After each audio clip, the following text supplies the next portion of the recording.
इस बीच खबर है कि रूस और यूक्रेन की जंग का बहुत बड़ा असर रूस के हथियारों के कारोबार पर पड़ सकता है। पिछले कुछ महीनों में रूस के हथियारों के ग्राहक कम होने की खबर है और माना जा रहा है कि रूस के लिए चुनौतियां कहीं ज्यादा बढ़ सकती हैं, जिसकी जड़ में रूस और यूक्रेन की जंग को ही माना जा रहा है।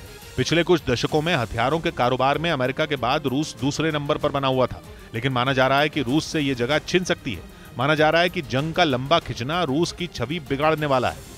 मतलब यह कि यूक्रेन के सामने धीमी रफ्तार से जंग में आगे बढ़ना रूस की साख को बट्टा लगा रहा है।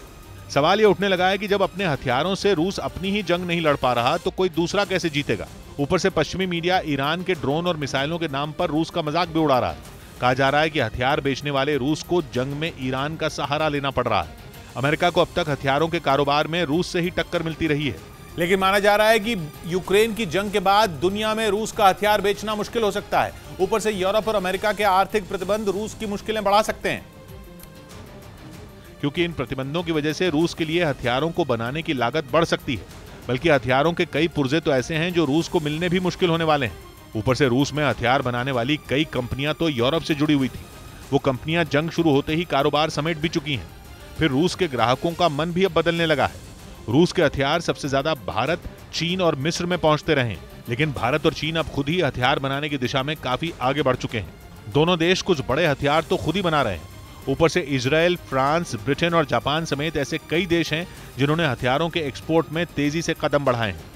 यही वजह है कि रूस के हाथ से जो कारोबार खिसक रहा है वो उसे वापस मिलना मुश्किल हो सकता है। उधर यूक्रेन की मीडिया ने दावा किया कि रूस के नए भर्ती हुए सैनिकों में बीमारी फैल गई है। बताया गया कि पुतिन ने इन सैनिकों की तैनाती बेलारूस में कर रखी है, लेकिन खबर है कि तबीयत खराब होने की वजह से रूसी सैनिक जंग ही नहीं लड़ पा रहे। बेलारूस ही वो देश है जिसके सहारे पुतिन यूक्रेन की जंग बड़े आराम से लड़ रहे हैं, लेकिन अब जब रूसी सैनिकों के बीच बीमारी फैलने की बात सामने आ रही है तो इसे पुतिन के लिए बड़ा झटका माना जा रहा है, क्योंकि दावा है कि बेलारूस से पुतिन के जवान यूक्रेन पर कहर बरपाने का कोई मौका नहीं छोड़ रहे थे।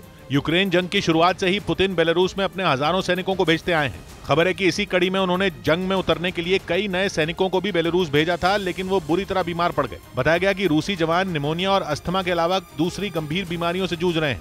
खबर है कि हाइमार्स से निपटने के लिए रूस ने अपने शक्तिशाली मिसाइल सिस्टम बुक को मैदान में उतार दिया।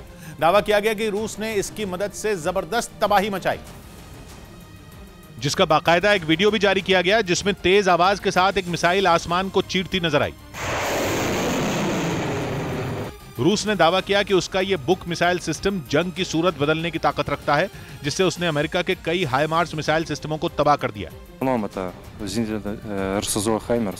हालांकि यूक्रेन ने इसे सिरे से नकार दिया। एक रिपोर्ट के जरिए यह दावा किया गया कि अब तक एक भी हाइमार्स को रूस तबाह नहीं कर पाया है।